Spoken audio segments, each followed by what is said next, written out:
Let me begin with a confession. I haven't figured it all out yet.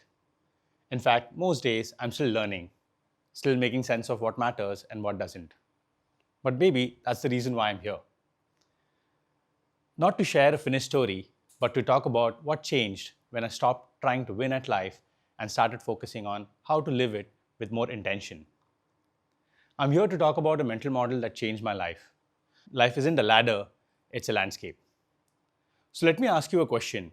When was the last time you did something that didn't come with a reward? No title, no race, no likes. Just something that made you feel more like you.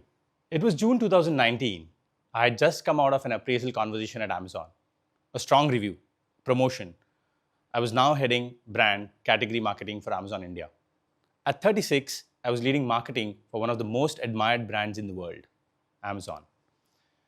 This was everything I had worked towards: the validation, the visibility, the pride of building something that had become part of India's everyday vocabulary, apni dukaan. That evening, I stood alone on the top of Amazon's Bangalore office, looking out at the city skyline, the winds rushing through, the city lights flickering below. And in that stillness, something shifted. I had just reached the summit of a dream I had chased for years.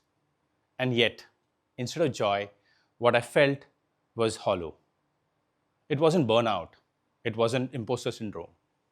It was subtler and somehow heavier. The realization that I had spent my life climbing a ladder, only to now wonder if I'd been leaning against the right wall. And then another question crept in. What if it wasn't even a wall? What if life isn't meant to be a linear climb, but something wider, something deeper? For most of us, success is shaped like a ladder, one rung at a time. Job titles, promotions, metrics, recognition. Keep climbing, don't look sideways, don't pause. At Marico, I worked on legacy brands like Parachute and Saffola, helping them evolve into emotionally resonant, digitally agile powerhouses. At Amazon, I helped Apni Dukaan, turning a global tech brand into something deeply Indian, something you hear on the streets and in houses across the country. And now, at Kotak Mahindra, I'm working to reimagine how financial services can become true partners in people's aspiration. On paper, it all tracked. If you asked the 2010 version of me, a student, hungry, and idealistic, this is exactly what I dreamt of. But here's the thing about ladders: they only go one way, up. And when your whole life becomes about upward movement, it starts narrowing everything else. Your health, your relationships, your sense of wonder, they start to shrink quietly until one day you realize you're not tired, you're underfed. Not physically, emotionally, spiritually, existentially. That's when I paused and asked myself a question that changed everything. What if life wasn't a ladder? What if it was a landscape? Something to be explored, not just ascended. Something that invites you to move, not just higher, but wider, deeper, and more fully. Exploring this landscape began with small steps, literally. I ran my first half marathon, then another, eventually countless half marathons, more than 2 dozen full marathons, and over 10 ultra marathons, and Ironman races across 3 continents: Australia, Europe, and South America. I summited over 6,000-meter Himalayan mountains, all alone. Let me take you into some of these moments. It's 6 a.m. in Port Macquarie, Australia. The Ironman begins with a 3.8-kilometer swim in the River Hastings. Freezing cold. I come out of the water after 1 hour 15 minutes, soaked but strong. I transition into my bike for the next 180 kilometers. For the next 60 kilometers, I'm flying through eucalyptus-lined forest, doing my gratitude rituals, thanking God for letting me do this.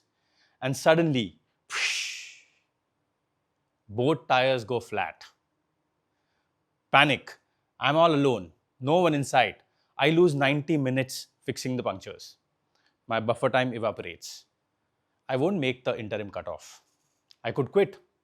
I probably should, but I don't. Instead, I decide just 10 kilometers at a time. And then, like something out of a movie, A rider pulls up beside me, Praveen Tiotia, an ex-Navy Marcos commando, shot 2 times during the 26/11 attacks in Mumbai Taj. He has got multiple injuries, multiple surgeries, punctured lungs, and yet here he is riding. He says nothing, just rides with calm resolve. That day, I didn't finish because of physical strength. I finished because I borrowed someone else's courage. Then there was Kangyatse 2, over 22,000 feet high, freezing winds, pitch darkness, no support crew. My Sherpa had turned back.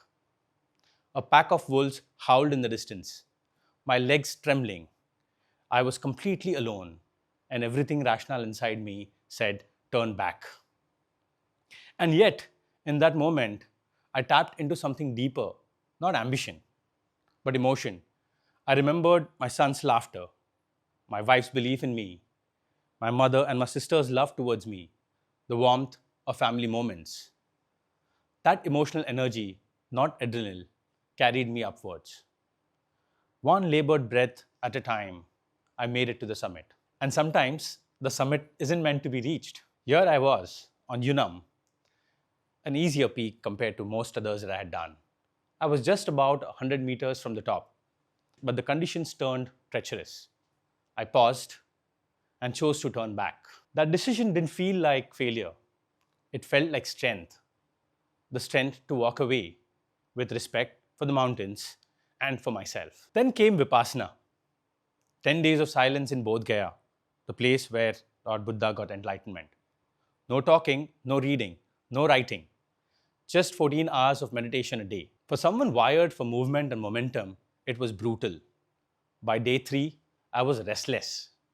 By day 5, my body ached and my mind screamed. But I stayed. And in that silence, I learned the art of observation, how to sit with discomfort without reacting, how to see thoughts without chasing them. That experience didn't just calm me, it trained me. Today, in high pressure boardrooms, in moments of conflict, in chaos, I draw from the same reservoir of stillness. Each of these experiences seem different: races, endurance sports, mountains, silence, corporate drama, but they all pointed to one truth.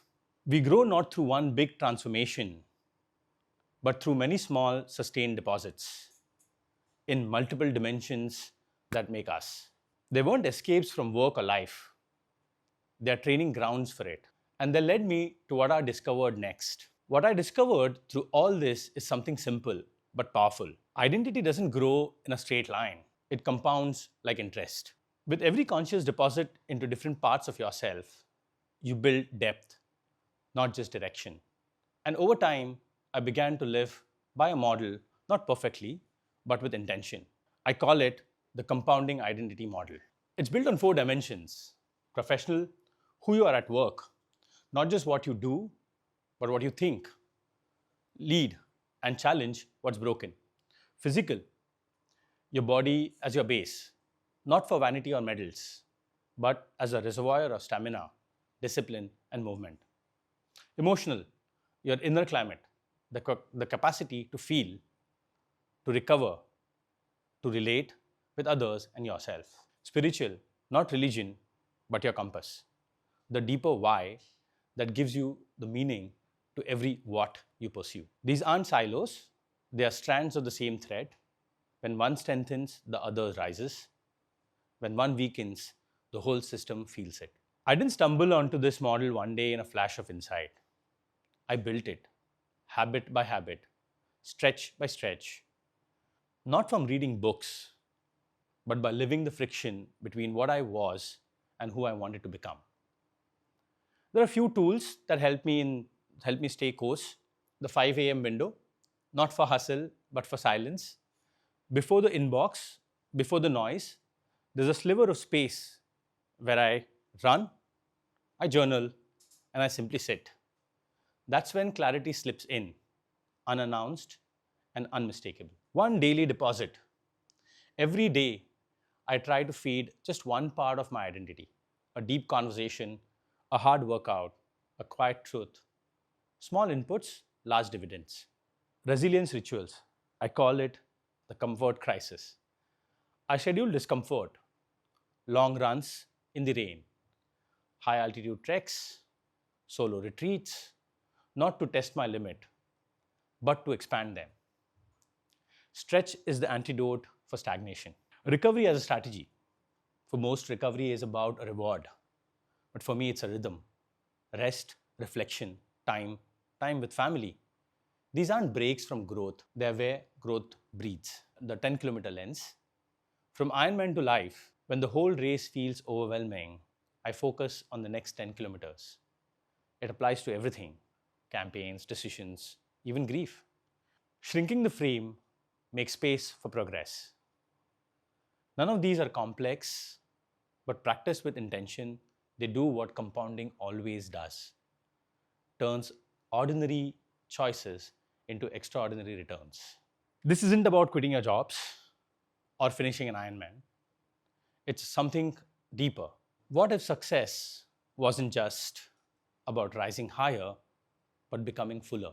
In my work with CXOs, founders, high performers, I've seen it again and again.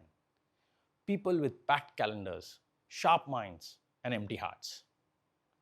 Burning out on the outside, drying up in the inside.